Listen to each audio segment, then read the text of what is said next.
시장에 서서 사람들이 말 한마리 값에 팔리는 모습을 지켜보는 것을 상상해보세요. 이것이 바로 160년 전 미국의 현실이었습니다. 오늘 우리는 많은 사람들이 잊고 싶어하는 진실을 이야기하고자 합니다. 1619년 아프리카인 20명을 태운 배 한 척이 미국 해안에 도착했습니다. 그들은 식량과 담배와 교환되었습니다. 당시에는 아무도 이 거래가 250년 동안 지속될 노예 제도의 시작이 될 줄은 몰랐습니다. 19세기 중반 성인 노예는 일 200달러, 오늘날 화폐 가치로 10만 달러에 해당하는 가치를 지녔습니다. 여성은 그보다 가치가 낮았고 아이들은 가축의 새끼처럼 어머니에게 부가적인 존재였습니다.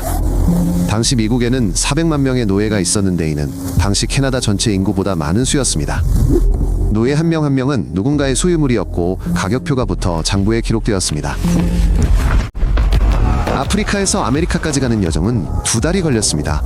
배는 마치 양철캔처럼 사람들로 가득 찼고 5명 중 1명은 항해 도중 목숨을 잃었으며 그들의 시신은 그저 바다에 버려졌습니다.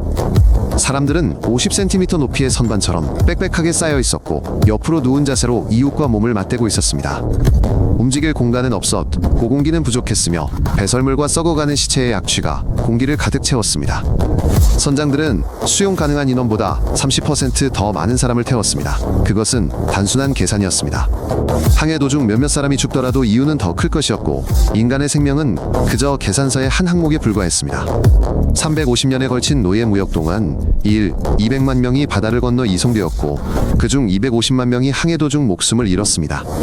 상어들은 이러한 배들을 따라다니는 법을 터득했습니다. 대도시의 중심부에는 인신매매가 이루어지는 건물들이 즐비했습니다. 이곳은 마치 탁자나 말처럼 사람을 살 수 있는 평범한 시장이었고 모든 거래는 합법적이고 공개적이었습니다. 노예들은 단상 위에 올려져 옷을 벗도록 강요당했고 구매자들은 그들의 치아 근육 피부의 흉터를 살펴보며 상품처럼 선택했습니다. 여자와 아이들은 낯선 사람들 앞에서 발가벗은 채 서 있었습니다. 상인들은 사람들의 피부에 기름을 발라 윤기를 더하고 건강해 보이게 하고 흰머리를 염색하고 병든 사람에게 위스키를 먹여 허약해 보이게 했습니다. 이 모든 것은 이윤을 위한 술책이었습니다. 가격은 기술에 따라 달랐습니다. 대장장이는 일반 노동자보다 2배나 비쌌고 요리사나 재봉사는 부유한 가정에서 귀하게 여겨졌으며 이윤이 더 크다면 가족은 경매에서 아무렇지도 않게 뿔뿔이 흩어졌습니다.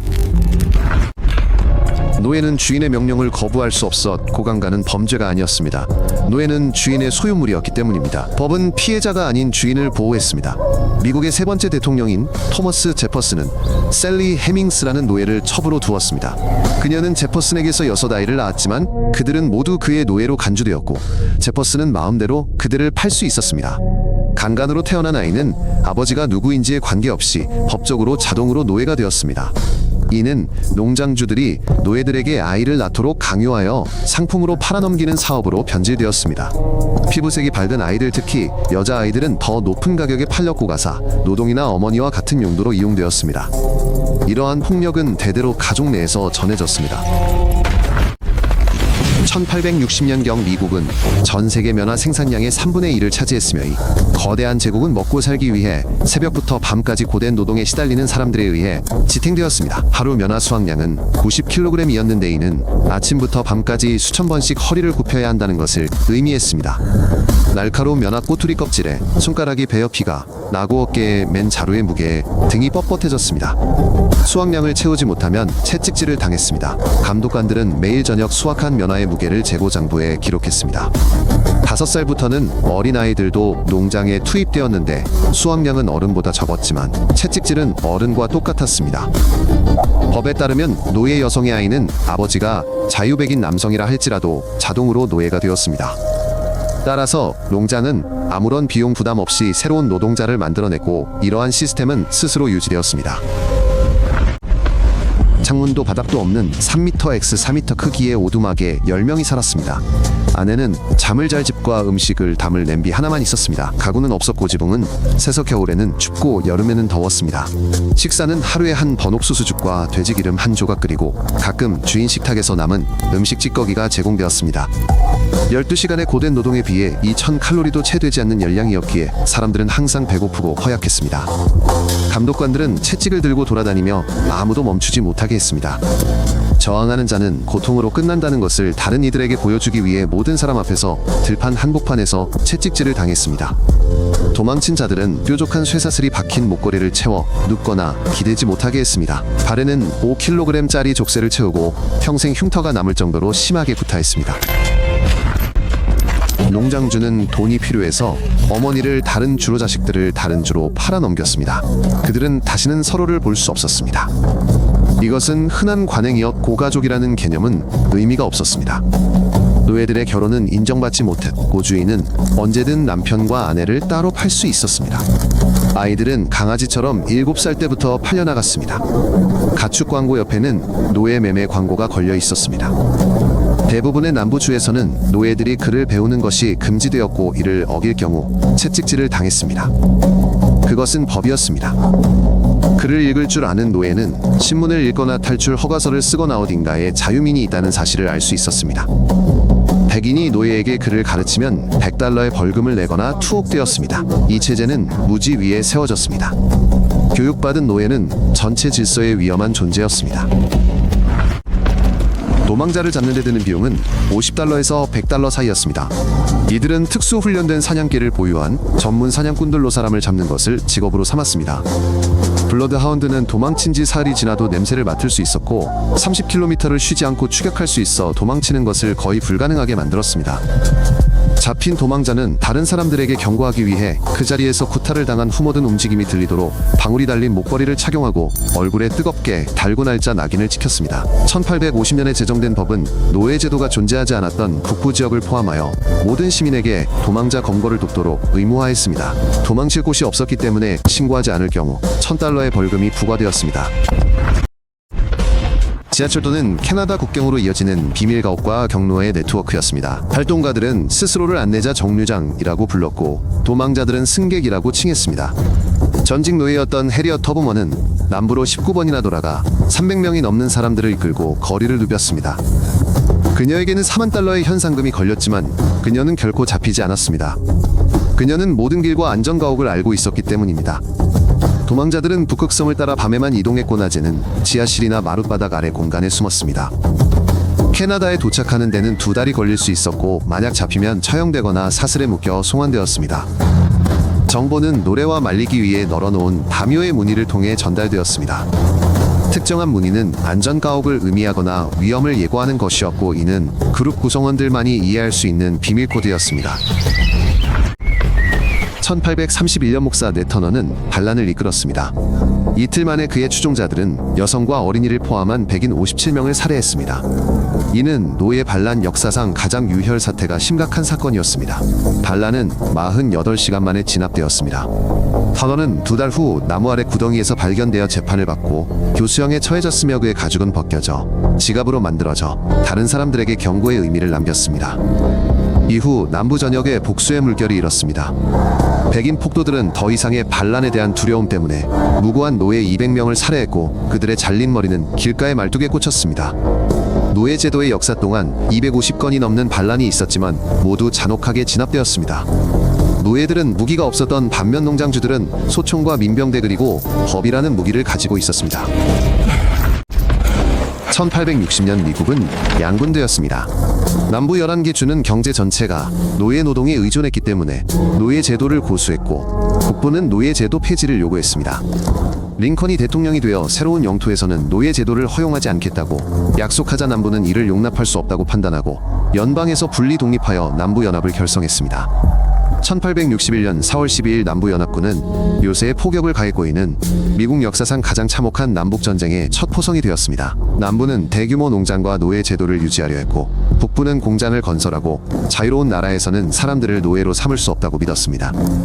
이는 두 세계 두 개의 미래 사이의 갈등이었습니다. 4년간 지속된 남북전쟁으로 62만 명이 사망했는데 이는 제2차 세계대전 한국전쟁 베트남전쟁에서 발생한 미국인 사상자를 모두 합친 것보다 많은 수였다. 1863년 1월 1일 링컨 대통령은 남부연합 영토 내 모든 노예를 해방하는 노예 해방 선언문에 서명했지만 이는 북군이 주둔한 지역에만 적용되었다. 20만 명의 흑인 남성들이 북군에 입대했다. 그들은 백인 병사들보다 적은 급여를 받았고 동등한 대우를 받지 못했지만 자신과 자녀들의 자유를 위해 싸우러 갔다.